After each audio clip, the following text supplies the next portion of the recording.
Buenas noches, queridos hermanos. ¿Cómo están? Espero que la paz del Señor esté inundando sus corazones y estamos en el mejor lugar para estudiar la palabra de Dios. La palabra de Dios ha de entrar a lo más profundo de nuestro ser y así estar dispuestos a hacer la voluntad del Altísimo. Ya oramos, entonces vamos a iniciar el mensaje de esta noche. Está basado en el capítulo 2 de la carta a los Hebreos capítulo 2. Específicamente vamos a abordar del versículo 14 al versículo 18. Y en esta noche yo quiero que observemos tres enseñanzas sobre cómo Jesús nos libra. Tres enseñanzas sobre la libertad que Jesús le da al ser humano. Hoy en día muchas personas, cuando escuchan somos libres en Cristo, se van a un extremo y piensan que pueden hacer lo que les plazca, andar en diferentes malas prácticas y solo porque ya han sido salvos. Salvos, siempre salvos, no pierdo mi salvación, quizá no hay problema que me equivoque, que cometa algún pecado, pero yo no pierdo mi salvación. Muchos se van a ese extremo. ¿Qué significa ser liberados en Cristo Jesús? En este pasaje bíblico abordaremos esas tres enseñanzas en esta noche, porque esta carta a los hebreos es muy sorprendente para nuestra enseñanza espiritual, para nuestro crecimiento espiritual. En primer lugar, porque fue dirigida a personas que eran muy estudiadas. La carta a los hebreos era dirigida a judíos, a personas que conocían las leyes ceremoniales, personas que conocían el griego pulido. La carta a los hebreos tiene mucha diferencia con las demás cartas, por ejemplo, las cartas paulinas. Y es que tiene una semejanza al griego que escribió Lucas allá en Hechos de los Apóstoles, y esta carta también tiene, es como que ahora tú digas, que le digas a una persona que ha estudiado quizá hasta cuarto grado o tercer grado y le digas a una persona que es experto en letras, en español, etcétera, que te haga un poema. Entonces, lógicamente, la persona que ha estudiado más años, en teoría, debe tener más capacidad para escribir, aunque hoy día muchos pasan de largo quizás los estudios y muchos dicen, yo veo que esta persona que es universitaria tiene una letra una letra que no se entiende, y esta otra persona que no ha estudiado la universidad tiene una mejor letra. Muchas veces, al menos en mi país se da.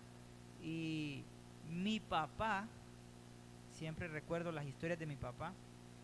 Mi papá no quería que yo siguiera estudiando. Y antes de entrar a analizar específicamente los versículos, con esta introducción, mi papá decía, ¿para qué vas a seguir estudiando? No, eso no te vas, necesito que trabajes. Entonces mi mamá estaba en oposición, decía, no, el niño tiene que seguir estudiando. Así que venía mi padre y como él sabe construir y todo, en algún momento él quería preguntarme cómo eran delimitar ciertas áreas de matemática, etcétera. Mira, ¿cómo me puedes tú decir que levantamos un edificio? Él lo hace empíricamente. Él no es ingeniero, no es maestro de obra, capacitado arquitecto, etcétera. todo lo que tiene que ver con construcción, todo eso, él no es experto en eso. Experto académicamente, pero empíricamente él lo aprendió muy bien. Y él decía, ¿para qué vas a seguir estudiando? Mira, yo lo hago así nomás y no he llevado estudios, me decía él, mi padre. Entonces, pensando en esto, los receptores de la carta a los hebreos eran conocedores del griego fino, ¿sí? Y otras cartas que el apóstol Pablo escribió, por ejemplo, a Colosenses o a los Filipenses o a los de Corinto, pues el griego no era tan sofisticado como este a los hebreos. La carta a los hebreos tiene temas muy profundos, así que vale la pena que nosotros podamos entender el mensaje, pero específicamente hoy tengo un mensaje de esperanza para cada uno. Hay un mensaje de esperanza para cada uno de nosotros en estos versículos. Así que vamos a ver nuestra primera enseñanza en el versículo 14 y el versículo 15. Recuerda que vamos a ver tres enseñanzas sobre la libertad que Jesús nos ha dado a cada uno de nosotros. Hebreos 2, 14 y 15. Así que, por cuanto los hijos participaron de carne y sangre, Él también participó de lo mismo para destruir por medio de la muerte al que tenía el imperio de la muerte, esto es, al diablo. Nota que ahí se repiten algunas palabras, ya llevamos la palabra muerte, se repite, ya vamos a ver por qué. Y dice, destruir por medio de la muerte al que tenía el imperio de la muerte, esto es, al diablo, y librar a todos los que por el temor de la muerte, ya llevamos 3 veces, se repite la palabra muerte, el temor, dice, por el temor de la muerte estaban durante toda la vida sujetos a servidumbre.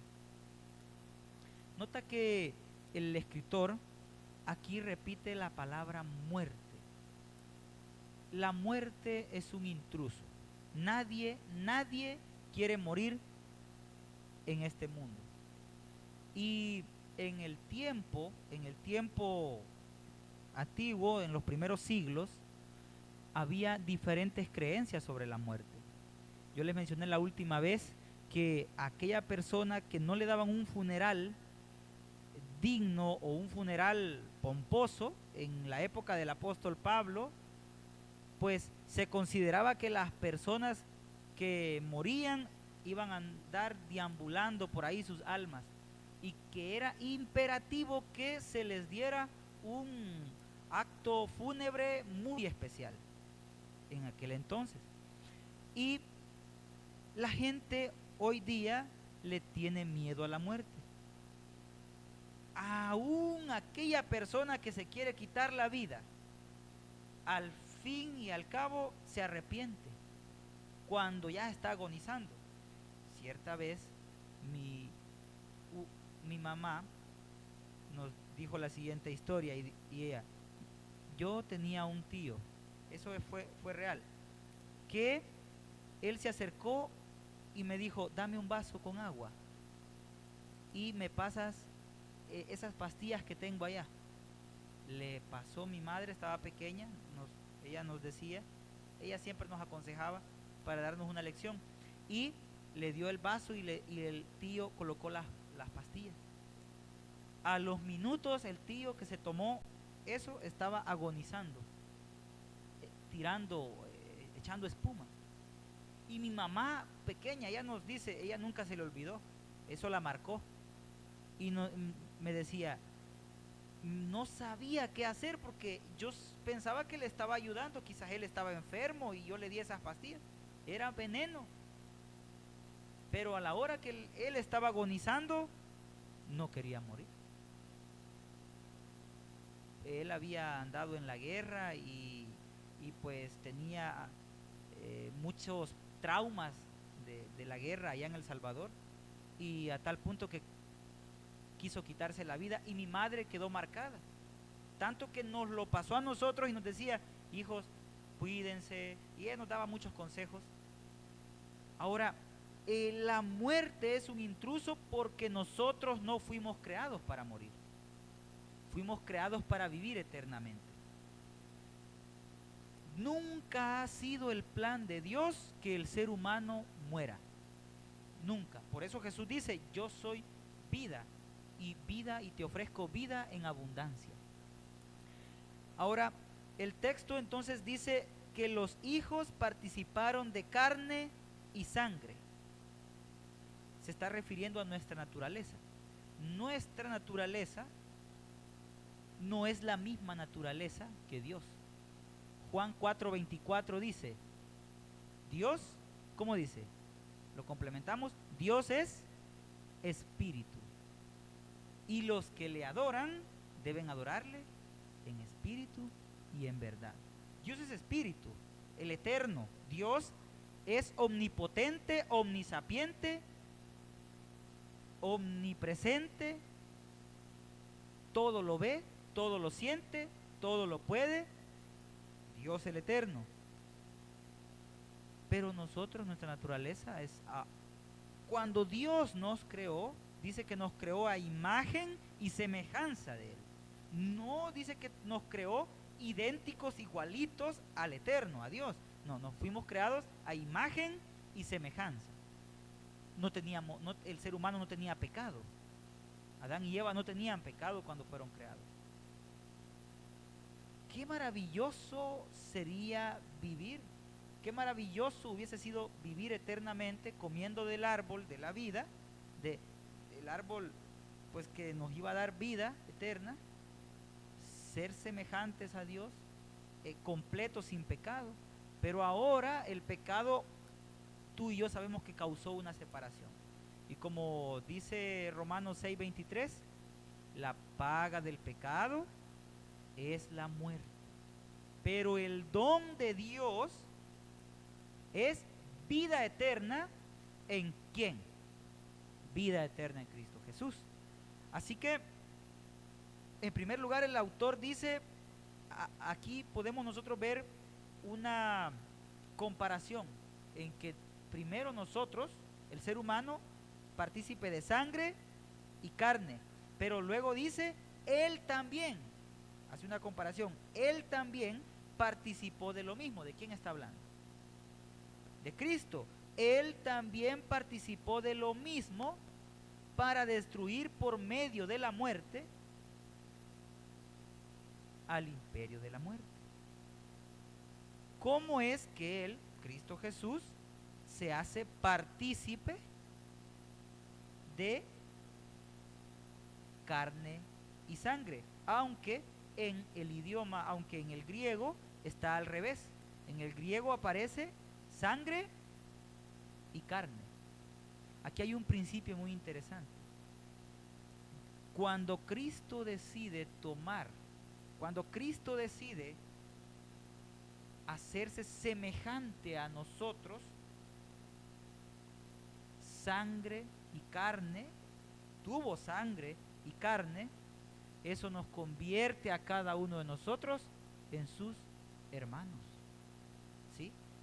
Y en otros textos Él nos llama amigos. ¿Dónde te causaron esas heridas? En casa de mis amigos, en casa de mis hermanos. Cuando hace esta comparación de sangre y carne, hemos de sentirnos privilegiados, que todo el cielo fue derramado en un don en Cristo Jesús, y ahora nosotros podemos también ser considerados como sus hermanos. Pero no solo eso, sigue diciendo que para destruir por medio de la muerte al que tenía el imperio de la muerte. ¿Cómo es que Jesús destruye el imperio de la muerte? Cuando Cristo Jesús vino acá a esta tierra, los demonios, el enemigo anduvo trabajando con más ahínco.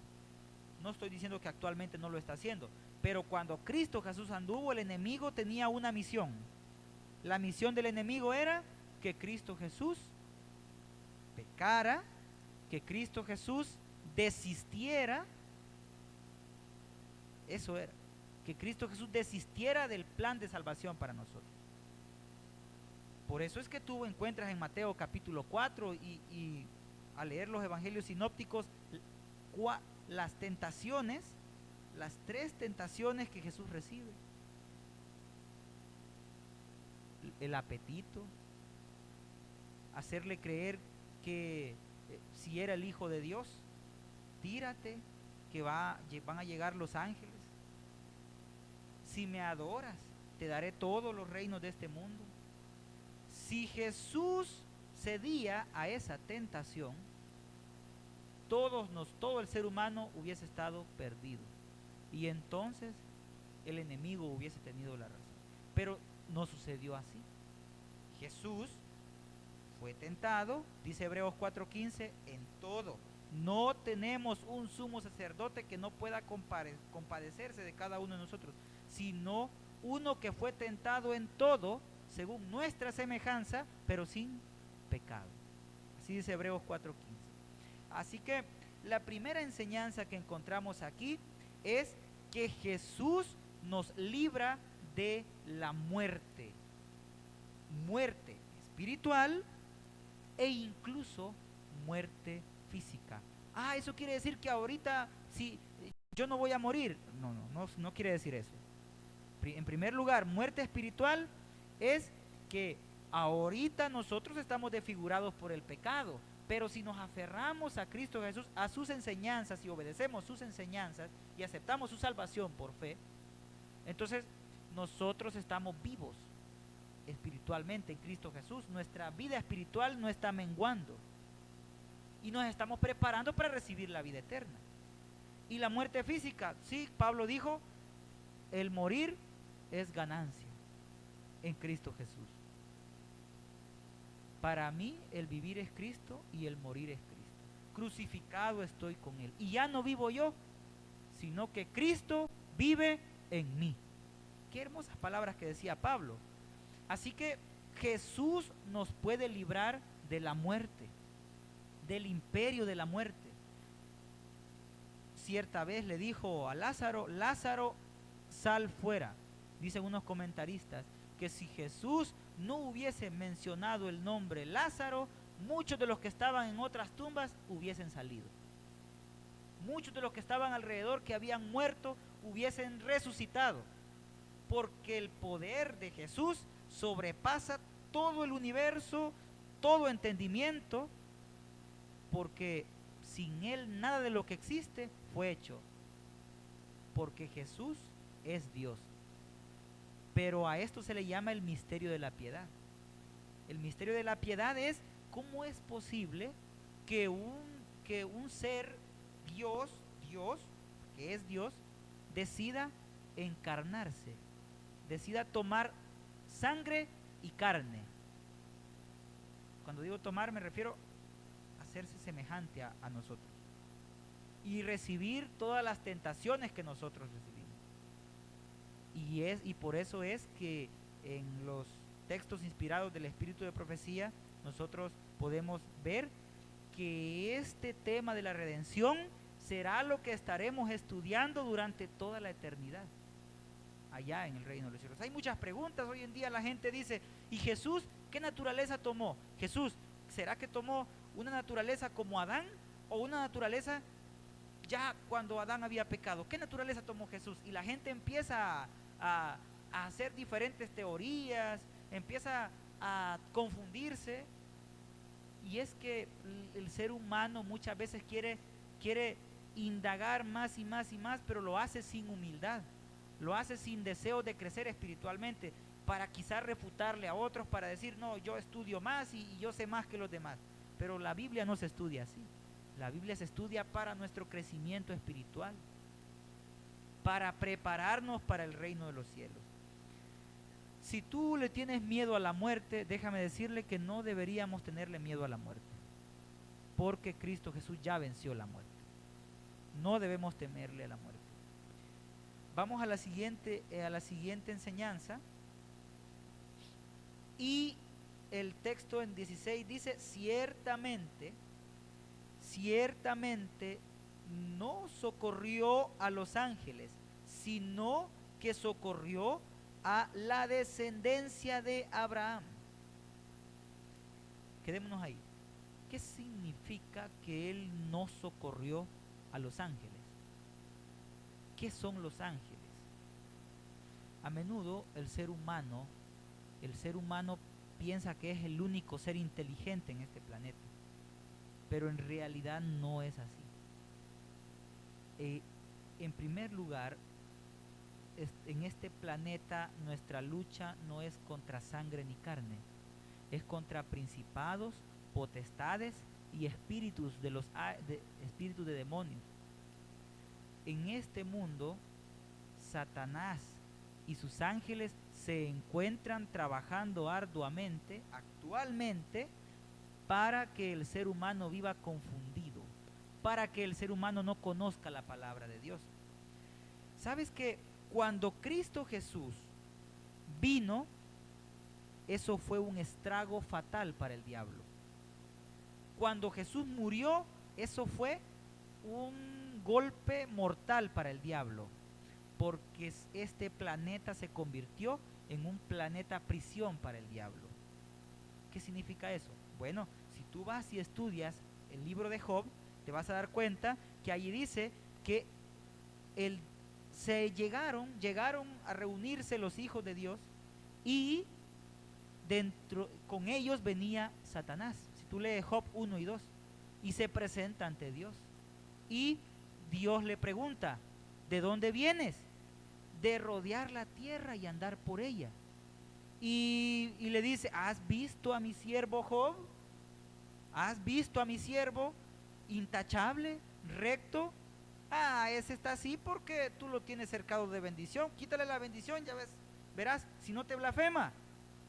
Entonces viene y Dios le da permiso al diablo. El diablo allá en el cielo pidiendo permiso para destruir a Job. Toca todo lo que tiene, pero no toques su vida. Toca todo lo que tiene, pero no toques su vida. Aquí hay otro principio. El enemigo no puede hacer nada sin que Dios en su infinito poder tenga el control de todo. Dios tiene el control de todo. Y todo lo malo que sucede en este planeta se debe a consecuencia de nuestras acciones. Dentro de esas consecuencias de nuestras acciones en general es que nos alejamos de Dios. Y como nos alejamos de Dios, estamos desprotegidos. Ya no tenemos ese cerco de protección. Y Dios en su infinita perfección lo que hace es, bueno, ahí está el camino de la vida y el camino de la muerte. Tú decides. Si eliges el camino de la muerte, tú decides. Dios no te va a detener. ¿Qué pasa si ahorita yo agarro una pistola y me la pongo así en mi cuarto, después de que llego, y digo voy a jalar el gatillo y lo jalo? ¿Será que va a llegar un ángel a detenerme? Dios lo puede hacer. Dios lo puede hacer. Pero nada garantiza eso, porque yo estoy tomando una mala decisión. Entonces el diablo no puede leer la mente del ser humano, pero sí conoce cómo tú te mueves. Lleva 6,000 años estudiándote. Entonces aquí cuando dice los ángeles, en primer lugar hemos de ver, aquí en mismo Hebreos dice que son los ángeles. Por ejemplo en Hebreos 1:7 dice que los ángeles son espíritus. Dice, el que hace a sus ángeles espíritus y a sus ministros llama de fuego. Los ángeles son espíritu y son como llama de fuego. Pero aquí en esta tierra, los ángeles caídos, que ya no están en la presencia de Dios, estos llevan más de 6,000 años pecando. Y el pecado distorsiona y destruye. Por lo tanto, nota el siguiente análisis. Cuando Moisés sube al monte Sinaí y pasó mucho tiempo, pasó 40 días y 40 noches con Jesús, ¿cómo bajó? Con Dios, ¿cómo bajó? Resplandeciendo. Su rostro resplandecía y le tenían miedo, porque había estado ¿con quién? Con Dios. Los ángeles son como llama de fuego porque están en la presencia de Dios. Pero ahora cuando ya estos que ya no están en la presencia de Dios, dice Judas que fueron puestos Judas y Pedro dice que estos fueron colocados en prisiones de oscuridad. ¿Sí? Quiere decir que estos viven en oscuridad, viven en el pecado, solo de continuo al mal, a la destrucción. Solo piensan en destruir, porque lastimosamente estos se perdieron, ya no tienen oportunidad de salvación. Así que esta derrota que Jesús hizo en la cruz es que ahora Satanás ya no puede salir de este planeta. Ya no puede ir como en la historia de Job, que podía ir a acusar allá. Ya no puede salir de este planeta. Eso quiero que quede claro. Él ya no puede salir de aquí. Porque dijo Jesús, el príncipe de este mundo ha sido enjuiciado. Y como Satanás y sus ángeles caídos ya no pueden salir de este planeta y ya están condenados, lo único que les queda es hacer que el ser humano también se condene y se pierda. Si nosotros nos perdemos, ellos también se tienen que perder. Ese es el trabajo del diablo. Pero ¿cómo entonces nosotros podemos ser liberados de estas potestades de los aires, de estos espíritus demoníacos? ¿Cómo nosotros podemos ser liberados? Aquí mismo encuentra la respuesta. Dice que Él no socorrió a los ángeles, sino que socorrió a la descendencia de Abraham. ¿Y qué significa la descendencia de Abraham? Quiere decir todos aquellos que creen en Jesús, así como Abraham creyó. Y claro, tú sabes, a los suyos vino y los suyos no le recibieron. El pueblo judío tuvo la oportunidad de tener a la luz del mundo, a Cristo Jesús. El pueblo de Israel tuvo la oportunidad de ver los milagros de Cristo Jesús, pero eran los suyos, a los suyos fue y no le recibieron. Por eso entonces, posteriormente, la salvación es para todos. Ahora la salvación empieza la predicación a los gentiles y Jesús llama a Pablo para que le predique a los gentiles. La salvación no es solo para los judíos, no es solo para los ricos, no es solo para los pobres, no es solo para los de la clase media. Juan 3:16 dice, para que todo, y todo es todo, para que todo aquel que en Él cree no se pierda, mas tenga vida eterna. Ahora, vemos entonces la segunda enseñanza que nosotros encontramos acá es que Dios está dispuesto a socorrer a todos aquellos que creen en Él. Aquí dice, no socorrió a los ángeles, sino a los de la descendencia de Abraham. Y Abraham se le llama el padre de la fe. O sea, es algo que debemos imitar. Se le dijo, sacrifica a tu hijo. Sí, lo voy a sacrificar. Todo el mundo, todos los ángeles, si tú lees el libro Patriarcas y Profetas, todos estaban a la expectativa de aquel suceso. ¿Lo va a matar? ¿No lo va a matar? Qué maravilloso es que nosotros obráramos así, que obramos por fe, no dudamos en obedecer porque tenemos fe. Y es que la obediencia es el fruto de nuestra fe. Si yo no quiero obedecer, es como que yo esté diciendo no tengo fe. Pero ¿cuántos aquí queremos tener fe? Y si queremos tener fe, con ayuda del Altísimo podemos ser obedientes a su palabra. Vamos a la tercera enseñanza y última. Por lo cual debía ser en todo semejante a sus hermanos. Mira, nos llama hermanos. Semejante a sus hermanos, para venir a ser misericordioso y fiel sumo sacerdote en lo que a Dios se refiere, para expiar los pecados del pueblo. Aquí se comienza, en Hebreos tú vas a encontrar la enseñanza del santuario. Dios le dijo a Moisés en Éxodo capítulo 25, versículo 8, me harán un santuario para que yo habite entre ustedes. Y acá se menciona un nombre específico, sumo sacerdote. ¿Qué hacía el sumo sacerdote? Así resumido, en otro día, una vez vine y creo que prediqué sobre el santuario también acá, pero el sumo sacerdote lo que hacía es que una vez al año entraba al lugar santísimo para, en primer lugar, ofrecer un sacrificio por sus pecados y en segundo lugar un sacrificio para purificar el santuario de todos los pecados. Y luego también había un macho cabrío que se enviaba a las afueras desterrado, que simbolizaba a Satanás en el futuro milenio, que Satanás, sobre él serán depositados todos los pecados de todos los condenados. Ahora, pero no vamos a entrar a hablar del santuario porque ese es otro tema. Quiero enfocarme específicamente en la labor de este sumo sacerdote. Dice así: no socorrió a los ángeles. Ya vimos por qué no socorrió a los ángeles, porque, bueno, en primer lugar, tanto los ángeles buenos como los ángeles caídos decidieron desobedecer, y los ángeles buenos deciden servir a Dios no por temor, pánico, sino porque lo deciden de convicción.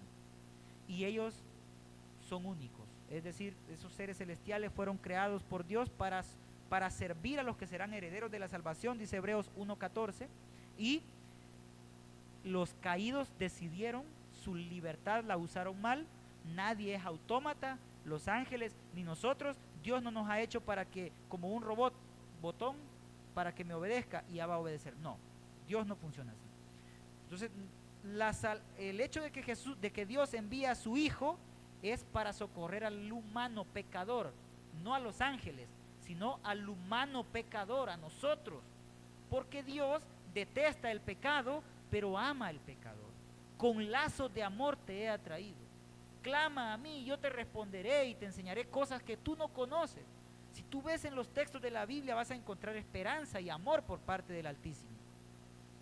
Entonces, cuando dice que no socorre a los ángeles, ellos han decidido servirle a Él.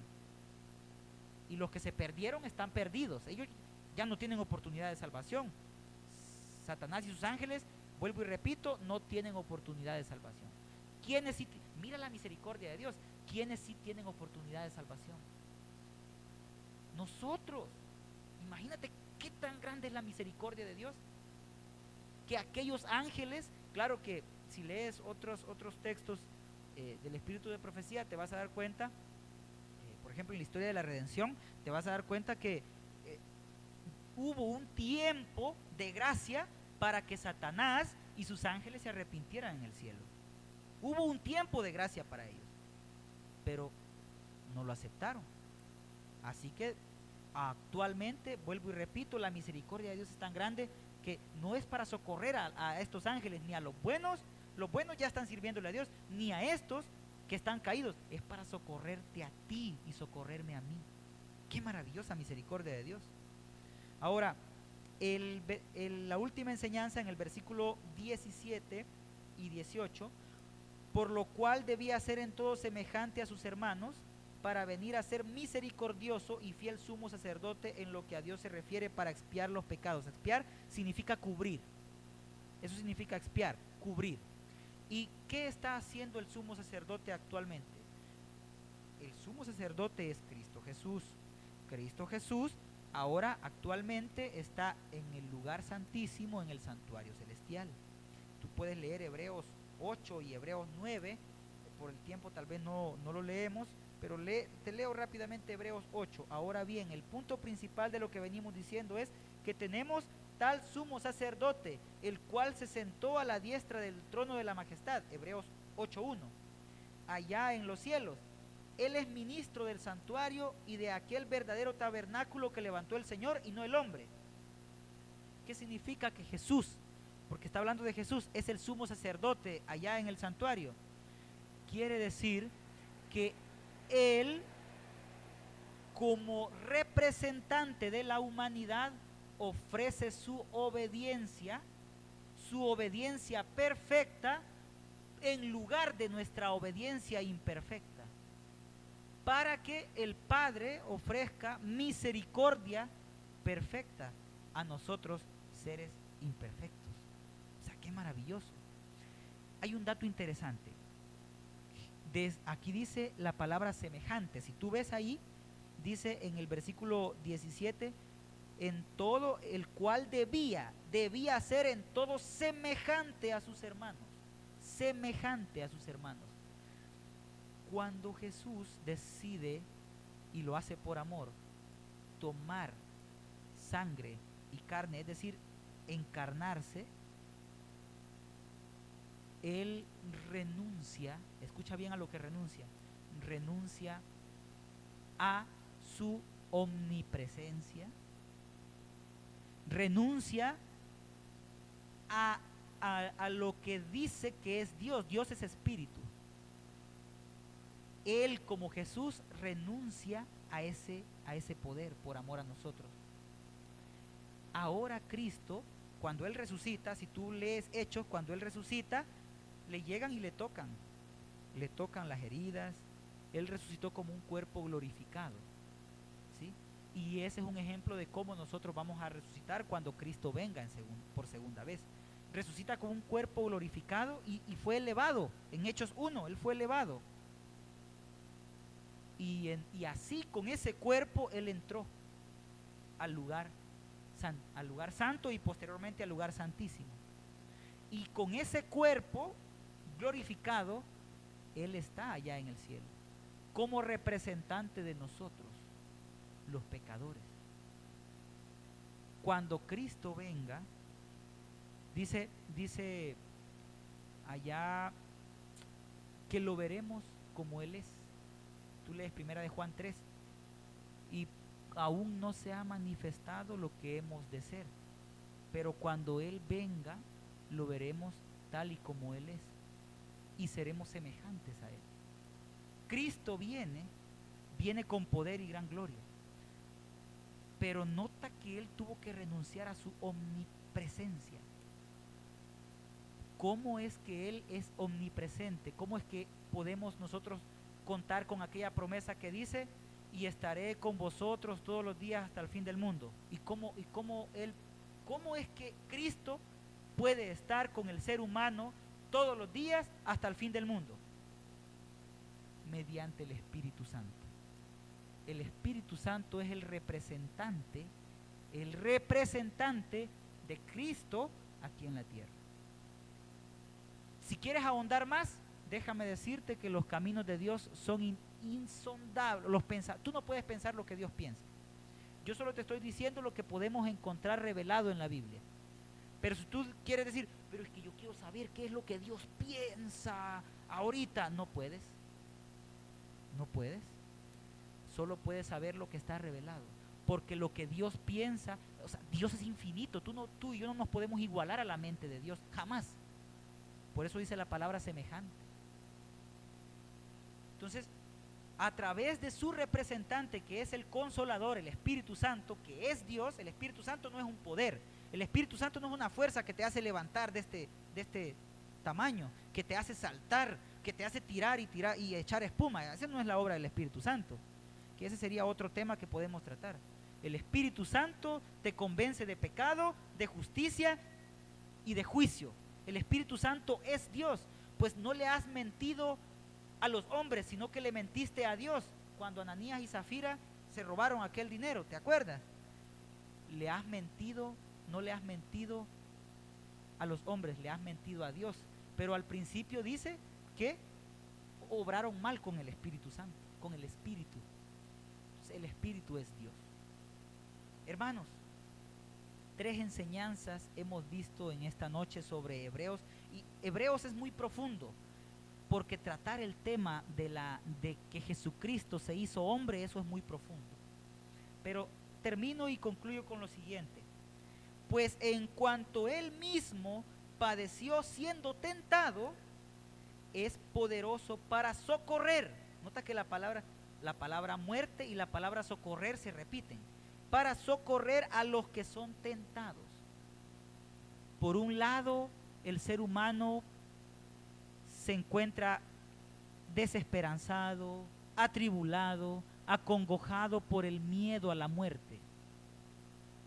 Pero por el otro lado hay una solución, y la solución es que aquel que fue tentado en todo puede socorrerte, puede librarte, no para que te diga soy libre en Jesús y puedo andar pecando, no, te libra de ese profundo deseo de seguir pecando deliberadamente, de eso te libra. No te estoy diciendo que ahorita tú no vas a sentir no vas a tener un mal pensamiento, y no te estoy diciendo que la mancha de tu pecado ya no está en ti. Jeremías 2:22 dice que aunque te laves con jabón y lejía, la mancha de tu pecado permanece, pero te da fuerza para vencer. Cuando dice que Él fue tentado en todo y está dispuesto a socorrerte, te da fuerza para vencer. Allá en El Salvador había un señor que decía, era cerca de donde nosotros vivíamos, un vecino, él iba a la iglesia, no era adventista, era otra iglesia, y decía, yo ya le pedí permiso a Dios para tomarme una cerveza, yo ya le pedí permiso a Dios, es que yo no puedo dejar la cerveza, no puedo, es imposible. Esa persona que dice no puedo dejar este pecado acariciado, no puedo dejar de hacer lo malo, está queriendo decir no puedo vencer en Cristo Jesús. Pero dice allá en Romanos que en Él somos más que vencedores. Por el poder del Evangelio, por Cristo Jesús, somos más que vencedores. En primer lugar, Cristo te libra de la muerte. En segundo lugar, Cristo intercede por ti. No importa qué tan pecadores seamos, Él desea que podamos vencer contra estos pecados que nos dominan. Y en tercer lugar, cobra esperanza, porque no es para socorrer a los ángeles, de hecho los ángeles están para servirte a ti. Y en tercer lugar está para socorrerte, porque Él fue tentado en todo. Sintió hambre, sintió dolor, sintió sed, dame de beber, le dijo a aquella mujer, sintió sed, se arrodilló y lloró, incluso hasta sangre. Y dijo, Señor, ya si es posible que pase de mí esta copa porque ya no aguanto. Humanamente no quería sacrificarse, humanamente, pero que se haga tu voluntad y no la mía. Sintió el dolor de los latigazos, sintió ese desprecio, esas escupidas. Y nosotros, pero ni una mala mirada aguantamos. Llegamos a la iglesia, ay, me vio mal, ya no voy a la iglesia. Ay, me dijo esto, ya no voy. ¿No deberíamos de ver más profundo qué tanto sufrió Jesús por nosotros? En mi iglesia estaba el diácono y un anciano. Al anciano se le perdió un diezmo y el diácono pasó a recoger, y el anciano pensaba que el diácono se lo había quitado. Entonces el diácono, cuando pasó, el anciano, que de por sí lastimosamente pues había conflictos, agarra el sobre y se lo muestra casi en la cara